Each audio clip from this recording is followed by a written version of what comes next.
The last time I wore this uniform, it was raining. Not the kind of cinematic downpour that dramatizes resolve or heartbreak. Just a slow gray drizzle, the kind that soaks through your collar, seeps into your bones, and makes everything feel heavier than it is. I stood at the edge of the parade ground, heels aligned to the crease in the pavement, while my name echoed over the loudspeaker, Captain Elara Quinn. The voice barely paused, no embellishment, no honorific. Just a name. My name. Spoken like an afterthought in a ceremony meant to honor a century of the Academy's excellence. People clapped out of politeness. Some didn't clap at all. And I didn't mind. What I noticed, though, was the empty seat in the front row. Third chair from the left. The one always reserved for retired generals with a legacy at the Academy. That was supposed to be his seat. General Richard Quinn, the Iron Lion, the man with 4 stars on his shoulders and iron in his spine. My father. He wasn't there. Or maybe he was watching from a shaded corner, arms crossed, eyes cold, deciding that even after everything, I still hadn't earned the right to sit beside his name. People call that kind of silence dignified. I call it a verdict. I was 12 when I first saw him in full dress blues. I had snuck into his office past curfew, hoping to return a pen I'd taken from his desk, a childish excuse to see where power lived. He didn't scold me. He didn't speak. He simply towered over me, back straight, medals gleaming. And I remember thinking, I want to be like him. But daughters weren't soldiers in his world. We were symbols meant to be proud, pretty, and perfectly quiet. I tried anyway. Played with the boys. Climbed the obstacle courses when he wasn't looking. Memorized tactical field manuals like bedtime stories. And one night I sat at the dinner table, my voice barely above a whisper, and said, I want to join the Academy. He didn't laugh. He folded his napkin, slowly placed it on the table, and said, That place is for soldiers, not for little girls playing war. My mother flinched. I remember that clearly. She never argued with him, but that night she reached for my hand under the table, held it tight, and said with her eyes, Don't cry. Not in front of him. I didn't. I just stared at my plate, and something inside me crystallized. It wasn't rebellion. Not quite. It was colder than that. A quiet resolve that I didn't need his blessing, just the door. At 17, I passed the entry exam to the Westmore Military Academy. Top 3% in logic, top 5% in psychometric adaptability. But there was an additional requirement, one interview with a military legacy figure. They assigned me to my father. I still wonder if that was coincidence or punishment. We met in the conference room of the East Wing. No family hugs, no small talk. Just a clipboard, a single chair, and him, arms behind his back, eyes like steel pins. He looked at me like he was studying a report he didn't trust. Then he posed the scenario. You're leading a recon unit. You capture an enemy courier. He's 17. No intel, no threat. But orders are clear. No prisoners. What do you do? I paused. He didn't blink. I said I refused the order. He scribbled something on the clipboard. Didn't look up. What if he jeopardizes the mission? I said. Then we neutralize the threat when he becomes one. Not before. Another scribble. No eye contact. You've cost your team time. Maybe lives. Still feel noble? I nodded. I feel human. He stopped writing. Slowly he looked at me and said, You'll never be a real soldier. No anger, no disappointment. Just statement of fact. Like gravity. Unavoidable. He signed the form, stood up, and left me in that room with 4 walls and a silence that screamed louder than any insult could. I didn't cry. I walked out, head high, shoulders back, and enrolled in the only other place that would take me, the East Vale Strategic Institute, less prestigious, more academic, and often dismissed as a place for theoretical soldiers. Fine by me. I didn't want medals. I wanted proof. Years later, standing in front of that academy crowd, I knew most of them didn't remember my name. They remembered his. They remembered his battles, his commands, the legacy of the Iron Lion. And by extension, they remembered that his daughter had failed the Academy's ethics simulation on record. But what they didn't know, what no one knew, was that simulation was designed by him. It wasn't random. It wasn't policy. It was personal. He crafted it to test me in front of the system, to prove that I was too soft, that I couldn't make the hard calls, that I would choose compassion over command. And I did. I chose not to kill a teenager. I chose not to become him. They failed me. He disowned me. But I never apologized for that choice, because I wasn't trying to be his kind of soldier. I was becoming my own. A few scattered claps pulled me back into the present. I nodded once at the MC and stepped back into the line of honorees. No handshake, no photo op. Just a woman in a dark blue uniform standing a few inches taller than she did 10 years ago. Somewhere in the crowd, a general whispered to his aide, "That's Quinn's daughter, right?" The aide nodded. "Yeah, the one who washed out early. Weird she's back." The general squinted. Thought she was working overseas. Behavioral something? Classified. Section Echo, I think. He nodded slowly. But they didn't know the full story. Not yet. There are two kinds of wars. The kind that stains your uniform and the kind that stains your soul. I fought both. But only one left scars people could see. After leaving the academy, I disappeared into what most called a dead-end branch, behavioral reconnaissance, a subdivision so obscure that even career officers rolled their eyes at it. No medals, no missions, just profiles, pattern mapping, and what they mockingly called war by watching. I didn't mind. Because behind the curtain where nobody bothered to look, there were operations that required a different kind of soldier. Someone who could read a man's silence louder than his shouts. Someone who didn't need to pull a trigger to win a battle. That's where I learned to see the world in layers. We called it Section Echo, a unit built on erasure. No photos, no credits, no names. Only data and instinct. I spent 5 years buried in encrypted files and intercepted whispers. They gave me nothing but questions and expected me to build truth from shadows. It was quiet work. Until Sierra 9. That's the code name we gave him. He was a ghost inside a uniform. Decorated. Beloved. A military darling with a clean record and a smile that sold recruitment posters. But something in the briefings didn't add up. The field reports felt too polished, too controlled. I flagged it once. Got silence. I flagged it twice. Got a warning. Third time, I didn't flag it. I followed it. 6 weeks undercover. Posing as a data analyst embedded in logistics. Every move calculated, every smile rehearsed. I watched him shake hands with politicians and schoolchildren, all while quietly orchestrating weapons transfers through humanitarian routes. He wasn't a soldier. He was a merchant of death with a clean conscience. And worse, he was being protected. Every request I filed vanished. Every report I sent was buried. That's when I realized he wasn't just dangerous. He was connected. And someone high up wanted him invisible. So I stopped reporting.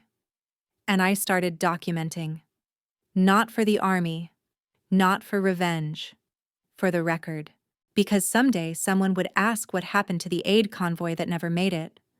Or why a refugee camp exploded minutes after a security check.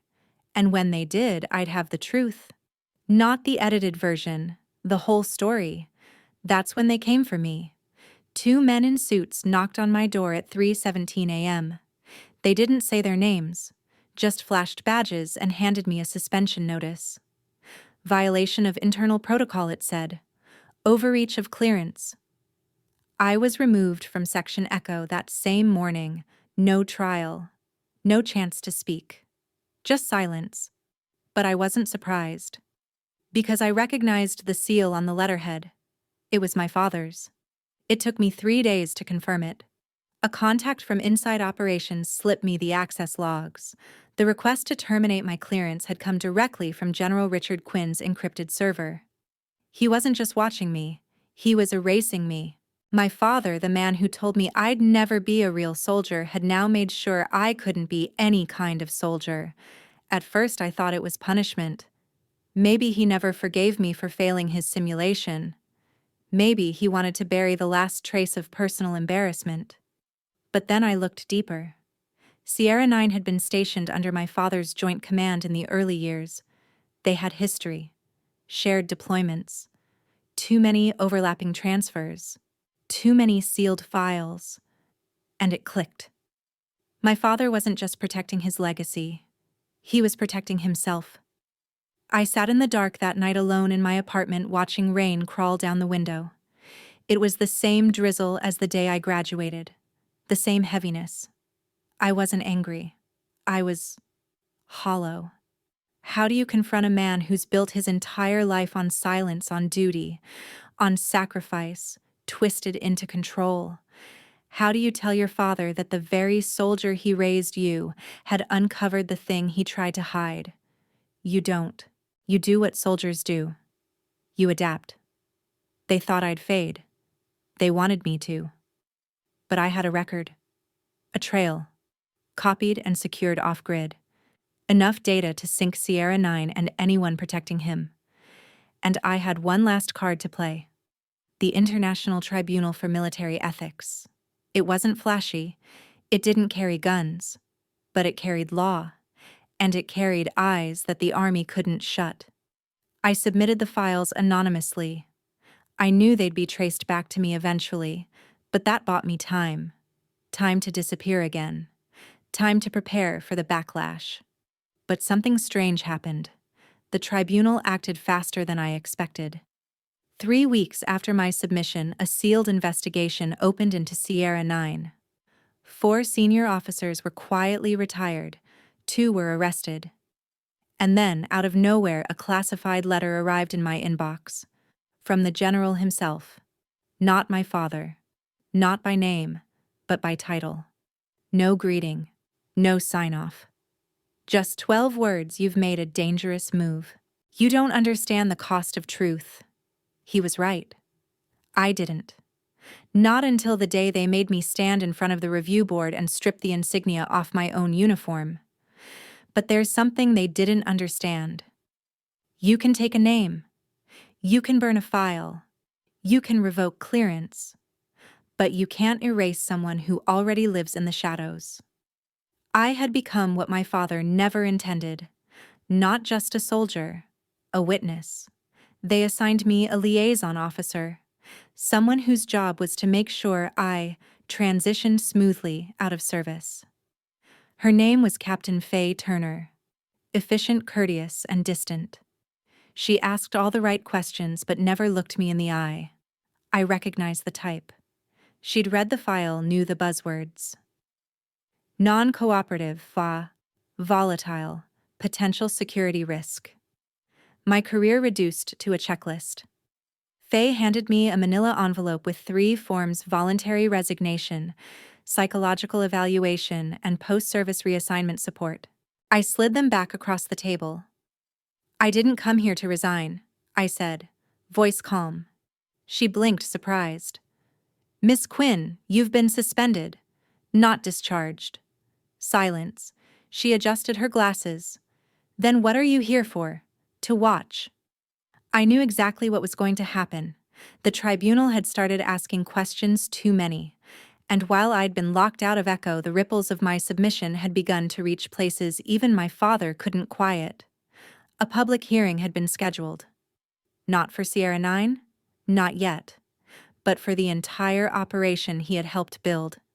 They were calling it an ethical oversight review. A procedural formality, really. One designed to look thorough but conclude nothing. Unless someone disrupted it. So I went. Not as a participant. Not as a witness. I walked into that hearing like a ghost in plain sight. No uniform. No name badge. Just a seat in the back row of a room full of men who'd spent their lives drawing maps they never walked. My father sat at the center table. Still. Immaculate. medals lined perfectly across his chest. He hadn't seen me yet, but I saw him. And for the first time, I didn't see power. I saw fear. The kind of fear only a soldier's daughter could recognize. Not fear of violence, not even fear of disgrace. Fear of being seen. The tribunal asked simple questions at first, procedural inquiries about oversight protocols and chain of command. My father answered smoothly, each word calculated like a chess move. The room nodded along, until a woman on the panel leaned in and said, "General Quinn, did you have any knowledge of unauthorized transport manifest alterations during the Sierra 9 campaign?" A pause, barely a flicker in his expression. "No," he said. "Not to my knowledge." I stood up. Silence rippled like heat off pavement. The room turned. I didn't ask permission. I didn't need it. I walked to the table, placed a flash drive on the microphone stand and said, "May I submit supplemental evidence?" My father finally looked up, and for the first time in my life I saw his face unarmored. Not angry, not controlling, exposed. The tribunal took the drive. Within minutes, the files I'd spent years compiling intercepts, flagged orders, altered logs, lit up the room in black and white. There was no shouting, no denials, just a slow, sinking quiet. Truth has a way of doing that. They paused the hearing, recessed for an hour. The room emptied in fragments, stunned and unsure. I sat alone in the back. That's when my father walked over. He didn't yell.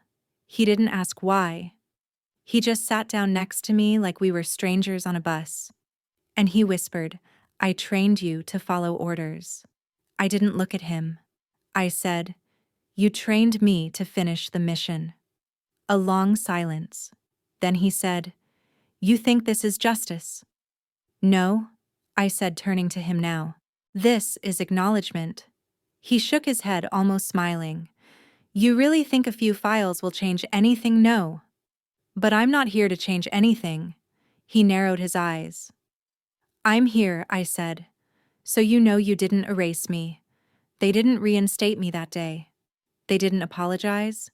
They didn't offer a medal or mention my name in the closing report. But they did suspend Sierra 9's commendations. They did open an inquiry into logistics funneling in the southern corridor. And they did redact 3 senior officers' clearances. In our world, that's as close to thunder as you get. I walked out of the hearing that day into cold wind. My boots pressed into the pavement with a weight I hadn't felt in years. Not heaviness, substance. Captain Turner was waiting outside. She didn't smile, but this time she met my eyes. "They're talking about you," she said. "I know." "What will you do now?" I paused. Thought about it. And answered honestly, "Train." She looked confused. "For what?" "For the next room," I said. "And the one after that." Because I had learned something that day. There are battles you win on paper, and there are battles you win by showing up. Fort Drum, 7 months later. I wasn't supposed to be back, not in uniform, not on U.S. soil, and certainly not with a security badge that turned red when I passed checkpoints. But there I was. In the one place they had once said I was too fragile to return to. They called it the room. No number, no plaque. Just a reinforced steel door inside an annex 2 floors below the main command center. It had no direct network line, no windows, and only one way in, unless you counted the surveillance blind spot behind the comms rack. I did. I found it during my first month there, because if I was going to be invisible again, I would own it. I wasn't alone. General Armand, a man known for barking orders through clenched teeth, was conducting a closed briefing for a new Black Ops initiative. 11 officers in attendance, all with clearance above my rank. I was there because they asked me to evaluate risk profiles, not to speak, not to lead, just to observe. Old game, new players. He walked in. Armand, square jaw, silver eagles gleaming. He glanced at me for less than a second and said nothing. That was the signal.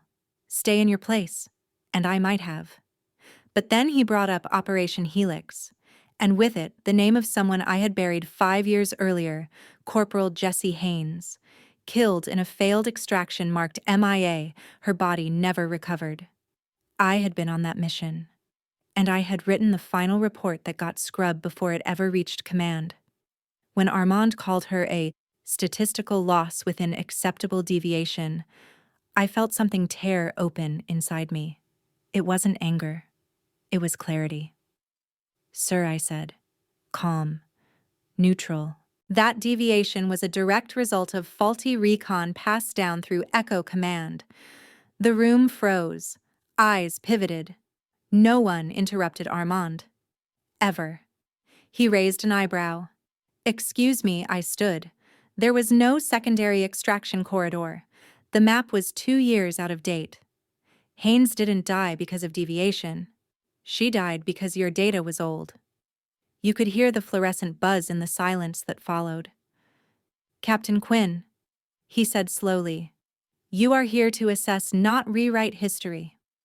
I looked at the screen, at her name, at the empty timestamp where her coordinates should have been. I said, "History rewrites itself when you put the bodies in the right graves." Then I walked out. And waited. The next morning, I received an encrypted email with no sender. 4 words that took courage. Meet. Coordinates attached. Perimeter off-grid. I hesitated only a moment before deleting it. Then I memorized the location and went anyway. The meet point was a decommissioned weather station on the edge of Fort Drum's northern woods. No cameras, no signal. Just a shack, 3 fences, and the ghost of winter in the trees. I waited 10 minutes before a figure emerged from the shadows. It wasn't Armand. It was Brigadier General Marianne Locke, one of the highest-ranking women in the armed forces, decorated for cyber ops, known for her silence, feared for her memory. She nodded once. "You said what no one else would." I didn't respond. She said, "I read your reports. The real ones." Still, I said nothing. Locke approached slowly. "We're building something different. A command tier that doesn't erase the soldiers it sends into the dark. We need people who don't flinch when silence is weaponized. People like you." My breath caught. "You're not asking me to rejoin Echo," I said. She shook her head. "Echo was the past. I'm offering you Sable." I had heard whispers. A tier that operated in what they called gray sovereignty missions, where no side claimed ownership but all had something to lose. Why me? Because you already lived through the fire they fear. I took the offer, not for redemption, not for revenge, but because they would never let me in the room, and now I could build my own. Sable was brutal. Psychological evaluations weekly. 0 digital footprint. Manual encryption keys updated hourly. Fieldwork that blurred lines between ally and asset. We weren't ghosts. We were the ground the ghosts walked on. We didn't take medals. We didn't have funerals. But we didn't lie either. And in that, I found peace. A year later, I returned to Fort Hood for an operations symposium. I wasn't scheduled to speak. My name wasn't even on the manifest. But the moment I stepped into the hall, I saw him. My father. Retired. Thinner now. Civilian suit. No ribbons. He spotted me instantly. No salute. No words. Just a look. Measuring. And then from the stage, a voice rang out. "Before we begin, we'd like to acknowledge someone in this room who made Sable possible." Pause. "Captain Quinn, would you please stand?" All heads turned. And then General Locke stood and saluted. First. My father didn't move, but I felt something settle between us.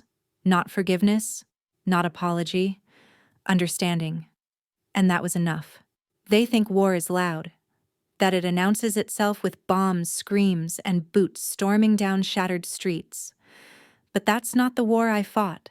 The war I fought wore suits and signed memos. It shuffled classified folders through hands that never pulled a trigger. It lived in boardrooms, not trenches. And it killed in silence. We called it Protocol Vanta Black. It wasn't a mission. It was a purge. Sable received the intel through a triple-blind drop.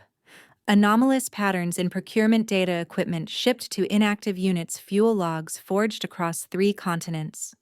Someone was siphoning resources from within the Department of Defense, masking movements under disaster readiness drills. At first, no one believed it.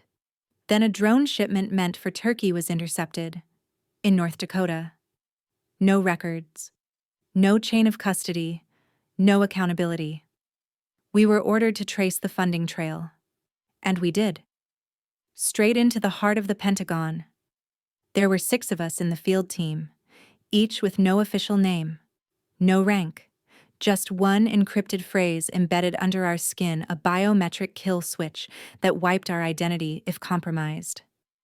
My codename was Keystone, and in the operation files, the traitor we hunted was known only as Gray Sigma, but I knew his real name, Colonel Jared Mayfield. He was my father's closest friend.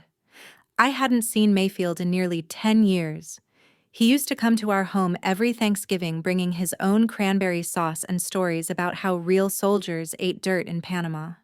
He gave me a pocket knife when I turned 14 and told me not to cut myself being too ambitious. He also testified against me during my dismissal review board, said I lacked the edge required for tactical leadership. Now he was selling out his country. Funny how people change. Or maybe they don't. Sable doesn't arrest. It documents. Evidence. Chains. Patterns. No emotion.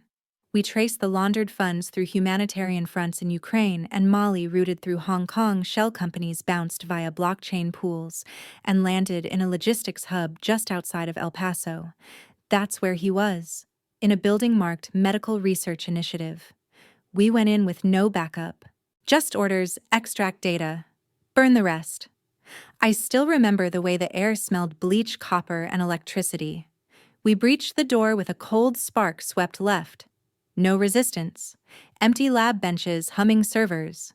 Then we found the vault. Inside crates of nerve agent prototypes labeled defunct, do not deploy. They weren't defunct. They were ready. And so was he. Mayfield was waiting. He didn't reach for a weapon. He didn't run. He just stood there in his old uniform, untouched by dust or guilt. I wondered when they'd send you, he said. Did your father approve this? I didn't answer. Because in that moment he wasn't speaking to Keystone. He was speaking to Quinn, the girl who once asked him to sign her rifle badge at boot camp. He took a step closer.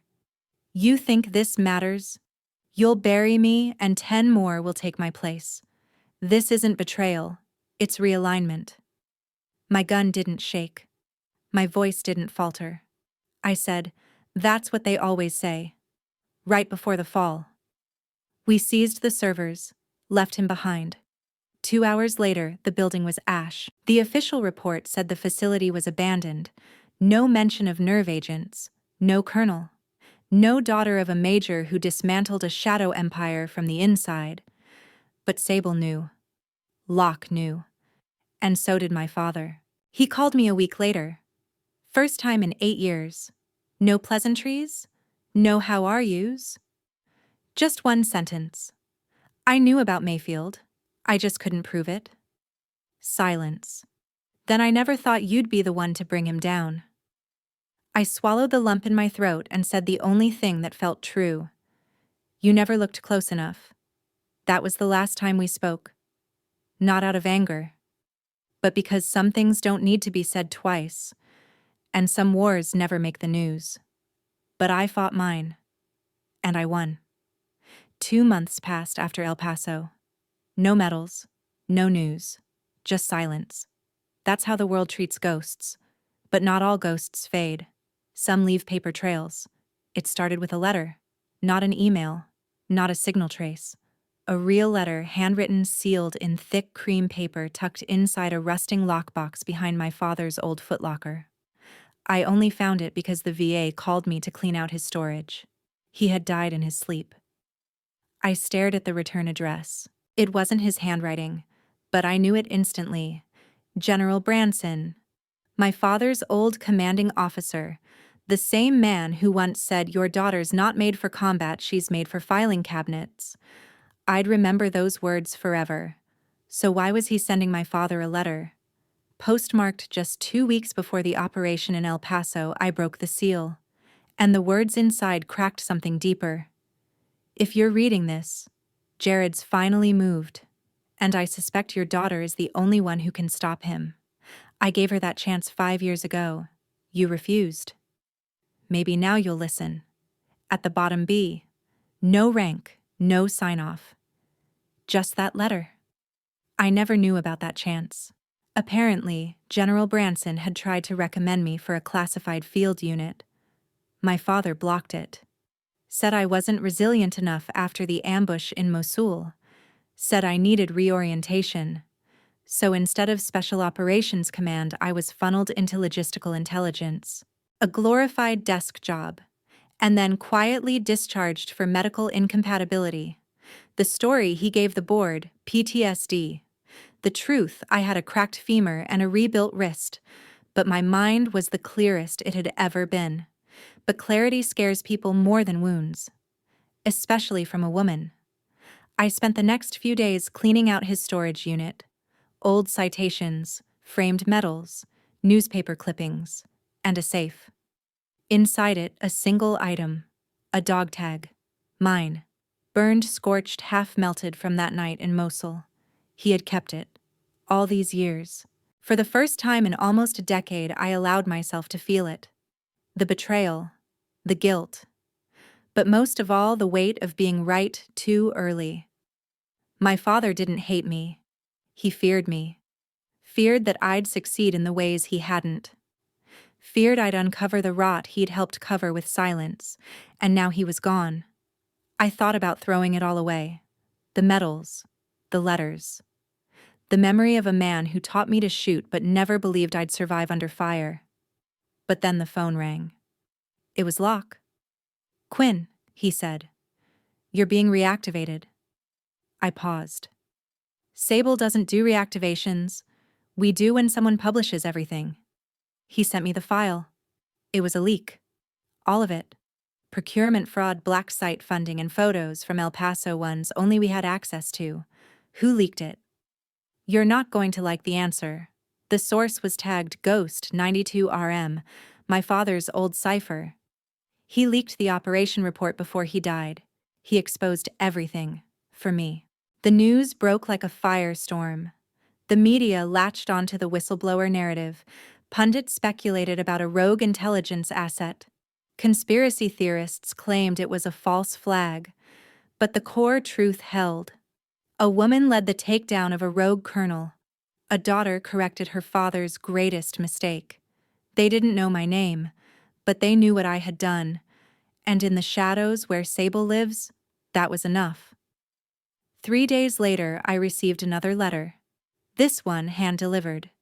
Cream paper again. Red seal. No return address. I opened it slowly. "You're hereby reinstated under Executive Directive 18B as Liaison Commander to the Joint Special Operations Directorate. Your presence is requested at the Capitol Honor Tribunal, 0800 Monday. Attire formal. No insignia. Below, only a name. General Alan Branson." The tribunal was not televised. It never would be. But that wasn't the point.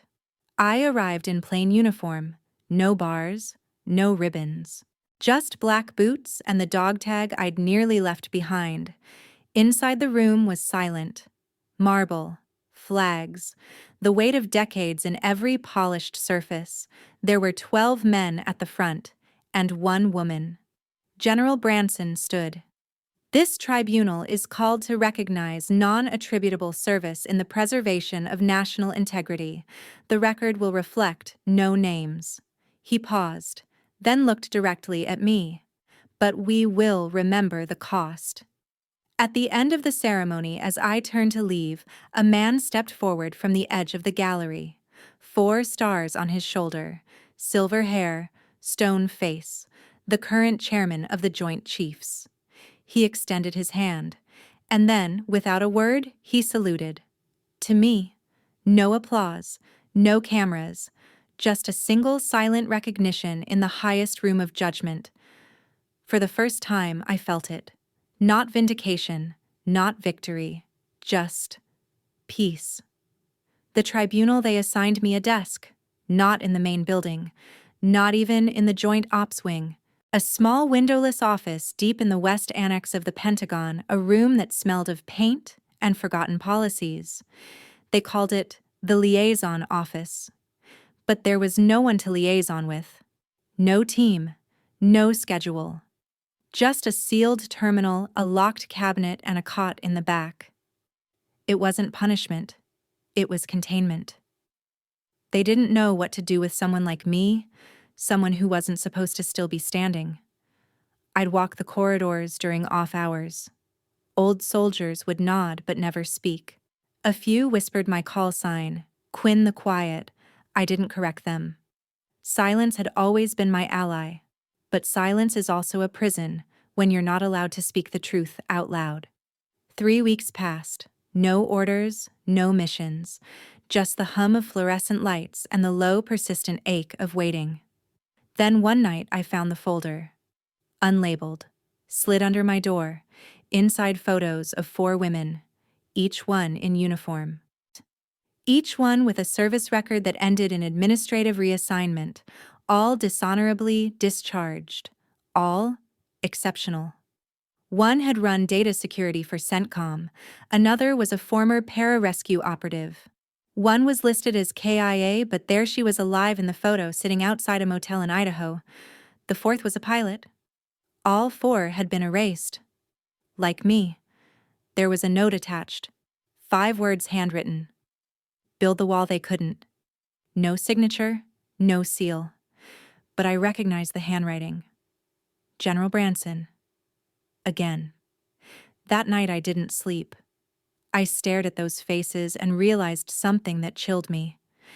Every woman in that file had been removed, not for failure, but for succeeding where men had failed. They didn't crash. They climbed too far, too fast, too unapologetically. So they were written out of the script. Their service redacted into silence. Their impact attributed elsewhere. It wasn't new. It was pattern. A quiet purge, polite, procedural, and deadly. I'd been part of it once without knowing. I signed off on budget lines that funded those transfers. I rubber-stamped terminations wrapped in confidentiality. I helped build the system that had erased me. And now, I had the blueprints. I contacted them. One by one. No official channels. Just burner numbers and folded paper notes slipped into hands in grocery stores and parking lots. They were hesitant at first. Defensive. But when they saw me, really saw me, something changed. Not trust, but recognition. Like 2 war horses smelling smoke after years in the barn. We met for the first time in a decommissioned comms bunker outside Quantico. No lights, no recordings. Just 5 women and the hum of something beginning. I didn't give them orders. I told them the truth. That we were ghosts. But not the kind that fade. The kind that build quiet walls around the people worth saving. We called ourselves the Umbra Unit. Not a command. Not a task force. Just a network of the forgotten protecting each other and watching from the shadows. Not for revenge, but for balance. Because the military doesn't just need hammers. Sometimes it needs watchtowers. The first request came 6 days later. A young analyst at Langley had flagged a pattern in weapons shipments to Africa. Her supervisor told her to drop it. She didn't. Now her clearance was being pulled. We stepped in quietly. 1 forged document, 1 clerical delay, and 1 anonymous tip to the Inspector General. Later she was safe. She never knew our names, but her career continued. That was the point. We saved 11 like her that month. 14 the next. No one knew. Not officially, but the right people started noticing the lack of attrition among high-performing women. The pattern was breaking. And somewhere inside me, I started breathing again. Not just surviving, leading. Then came the call I hadn't expected. A black line on a secured channel. Untraceable. But I recognized the voice. Low. Gravel. Tired. General Branson. I'm dying, he said simply. I didn't speak. There's a file, my legacy. Not the medals. The truth. I want you to take it. Why me? I finally asked. He laughed soft, bitter. Because you were the only one who never needed my permission. I found him 3 days later in a hospice facility buried in Virginia woods.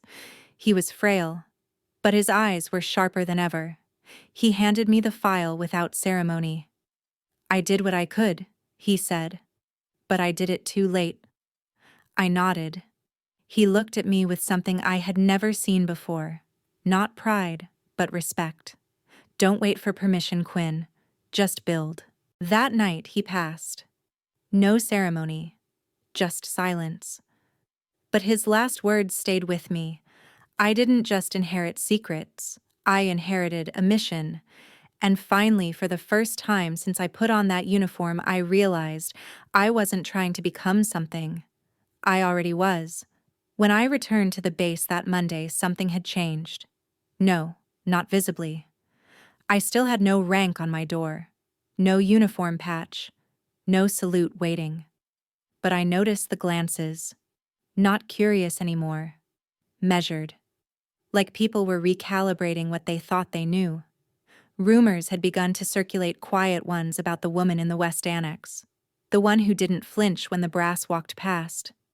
The one who somehow knew what not even intel officers knew. They didn't know my name. But they started whispering it anyway. I didn't crave the spotlight. But I wasn't hiding anymore either. The Umbra unit had grown not in numbers, but in weight. Each woman we protected, each ghost we sheltered was a thread in the fabric of something bigger. It wasn't about revenge. It was about restoring the architecture of honor, one overlooked soldier at a time. We were rebuilding trust not through declarations, but through actions no one could trace. It was the kind of power no rank could bestow, and no committee could revoke. And then came the summit. A quarterly high-clearance-only meeting where active combat unit leads, defense secretaries, and strategic analysts gathered under one roof. Usually behind 15 layers of clearance and twice as many egos. I wasn't on the invite list. I never had been. But 2 nights before it happened, I received a coded message from General Luisa Ortega, head of Special Tactics Command. Seat 17B will be vacant. Wear black. No words until spoken to. No rank. No code word clearance. But she knew who I was. And that was enough. I entered the chamber quietly. Black suit. Clean boots. No insignia. Eyes followed me like I was a shadow walking into the sun. One colonel openly frowned. Someone near him whispered, "That's her." But no one stopped me. Seat 17B was empty. Until I sat. The topic that morning was leadership attrition and reinstatement strategy. Ironically appropriate. A decorated admiral gave a full rundown of the challenges in retaining high-performing female officers post-deployment. Charts, statistics, euphemisms. None of them touched the real reason erasure disguised as process. When he paused for questions, no hand rose. But General Ortega looked at me. Subtle. Intentional. An unspoken permission. And so I spoke. Just one sentence. You keep asking why they leave, but none of you want to ask what you did to push them. The room stiffened. I didn't raise my voice. I didn't lean forward. I let the weight of those words settle. I saw it in their faces, discomfort, denial, defense. But then, something else. Recognition. The kind that can't be argued. The kind that remembers. After the summit, I expected pushback, interrogations, suspicion. Instead, I received a message. Not official. Just a folded note slipped under my door. 6 words. Keep your eyes on the wall. Unsigned. But I knew the hand. Ortega again. a signal, and a reminder the wall we were building wasn't just protection. It was foundation. That month we intervened in 3 cases. One was a decorated translator facing dishonorable discharge after refusing to falsify a report. Another, a logistics specialist targeted for whistleblowing on equipment fraud. The third was closer to home, a cadet from West Point. She reminded me of myself, sharp, quiet, always watching. But she'd made the mistake of outperforming her commanding officer in a combat sim. And suddenly her mental health was in question. They tried to write her off with a psych tag. We stepped in before the ink dried, cleared her record, reassigned her, saved the one thing they couldn't steal, her sense of self. One evening she found me, in the West Annex. I didn't tell her who I was. I didn't need to. She just stood at my door and said, "They said you don't exist. But I knew someone like you had to." And she left. That one sentence carried more weight than any commendation I'd ever received. It was enough. Weeks passed. The Umbra unit wasn't formal, but its results were starting to ripple upward.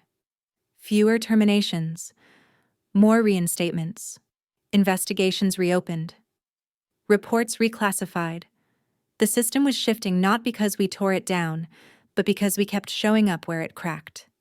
And quietly, mending it, brick by brick, name by name, shadow by shadow. Then the message came. From my father. 2 years of silence broken by a 6-word email. "Are you still wearing the uniform?" I didn't reply, but I didn't delete it either. I let it sit there, unread, like a flare he'd finally fired into the dark. Not for apology, but maybe for understanding. 3 days later, I was summoned to Fort Stewart. Not as a guest, not as a speaker, but as classified personnel. The directive came from the Joint Chiefs. A security crisis had exposed a mole in the Cyber Defense Division. My role, unknown. Until I walked into the briefing room and saw who was seated at the end of the table, General Maddox, my father's oldest friend, and beside him, my father himself. Still upright, still staring through people instead of at them. He didn't speak, but he saw me, truly saw me. For the first time since he said I'd never be real. And in that moment the room faded. There was no protocol, no rank. Just one man watching the daughter he no longer understood. And in his silence I felt the beginning of something I never expected. Not pride, not forgiveness, but the crumbling of certainty, and in its place, the slow rise of respect. It was a stormless afternoon. No wind, no thunder. But I swear when I walked toward that airfield, the silence was the loudest thing I'd ever heard. I had been called there with minimal instruction. A dignitary was arriving, that's all they told me. No briefing, no file, only a request. Arrive at 1600 in uniform. No rank, just uniform. I wore the black again. The one they never issued, but I earned every thread of. The airfield stretched long and empty, the kind of stretch where secrets feel safe. A C-17 rumbled in the sky above, descending like a steel hawk toward the tarmac. I stood alone, hands behind my back, eyes forward. Behind me, at a distance, a line of officers, colonels, commanders, adjutants, all standing in formation, waiting. But no one approached me, no one addressed me. They were waiting for the arrival. But somehow, I realized, they were also waiting for me. The aircraft landed, the ramp dropped. Boots hit concrete. And then I saw him. General Marcus Keene, 4 stars, decorated in 3 continents, known for breaking enemy lines and internal rules with equal force. He moved with calm gravity, the kind that came not from age, but weight, the weight of decisions that had cost men's lives. He descended the ramp flanked by 2 aides, none of whom spoke. As he approached, his eyes scanned the formation, then settled on me. And then, it happened. He halted 10 feet away, And he saluted. To me, not the officers, not the commanders. Me. At first I didn't move. I froze not in fear, but in memory. Of every time my father told me I'd break under pressure, that I was too quiet, too soft, too stubborn to be molded into a soldier. Of the moment I signed the enlistment form alone. Of the first failed physical. Of the night scrubbing floors while others ran drills. Of the women I buried. The records I erased. The ghosts I carried. I remembered it all in the space of that salute. And then, I returned it. Slow, measured, complete. Later that evening, I received the full context. The general had read the internal reports, untraceable clearances, redacted files. He saw the quiet interventions, the ghost unit operating beneath protocol. He didn't request a meeting. He requested recognition. He didn't salute me as a formality. He saluted me as a signal. To those watching. To those